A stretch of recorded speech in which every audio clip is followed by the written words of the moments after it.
Hi there, Denise with your Monday Motivation. As I've been talking to new members of the Success Forum, I ask them, what is stopping you from taking your career or your business to the next level? And oftentimes what I'm hearing is it's because I'm afraid of X, or I'm afraid to do X. So this week, that is my challenge to you, to define your fear. Define what scares you about taking your career or your business to the next level, and then embrace it. So first of all, write down your fear, what scares you, and then write down why it scares you, all the whys, all the reasons why you're afraid to do whatever it is you're afraid to do. And once you have it all down on paper and you take a look, you'll see that it's not really as scary as you have built it up in your mind. If you knock out the whys one by one, you might actually be able to overcome that fear and achieve whatever it is you're looking to achieve. Two of the biggest reasons I hear when I'm asking people is, one, I'm afraid to speak in public, and two, I'm afraid to make cold calls for sales. Both are real fears, both are big fears of a lot of people. And they both deal with the fear of dealing with the public and the underlying fear of being rejected. Let's take public speaking as an example. Most people are afraid to speak in public because they work themselves up. They ask themselves, what if I fail? What if I trip on the way from the back of the room to the front of the room? What if everyone laughs at me? What if everyone judges me? And my personal favorite, what if I have a wardrobe malfunction while I'm standing in front of a group of people? All big fears, all real fears, but none so big that you can't overcome them.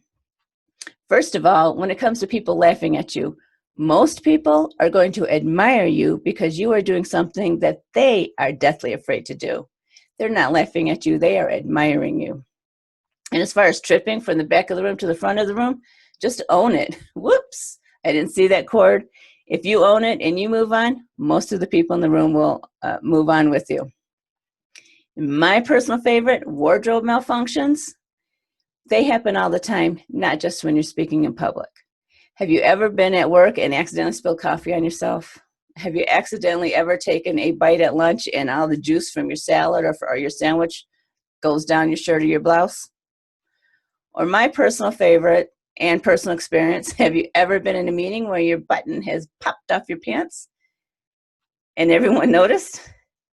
True story, it did happen. When these things happen, whether you're in a meeting setting or you're speaking to everyone in a public setting, own it. Can anyone else see this big stain of coffee that I have here? I was so excited about coming here today. I was going over my notes in my head. I didn't see the cord. I tripped. I spilled my coffee.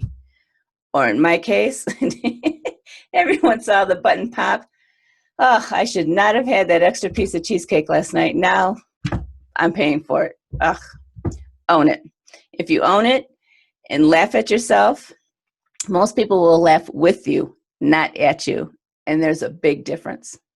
However, if you don't own it, if you try to hide it, if you stand up there uncomfortable, people are going to notice.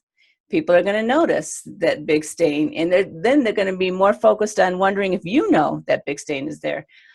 I wonder if she knows she's got a big stain of coffee on her blouse. Ugh, I wonder if she knows the hem fell out of her skirt. I wonder if he knows he put on 2 different colored shoes today. If you own it, if you point it out, people will acknowledge it and move on. Especially if you sound confident in what you're talking about. Make sure you're prepared. Make sure you know what you're talking about, and then deliver your content with confidence. Because the more confidence you have when you're speaking, the more people are going to listen to what you are saying and less about what you are wearing or what's going on around you. So make sure you're prepared. Make sure you know your content. That will help you also alleviate some of your fears of speaking in public. So what is your fear? Let's define your fear this week.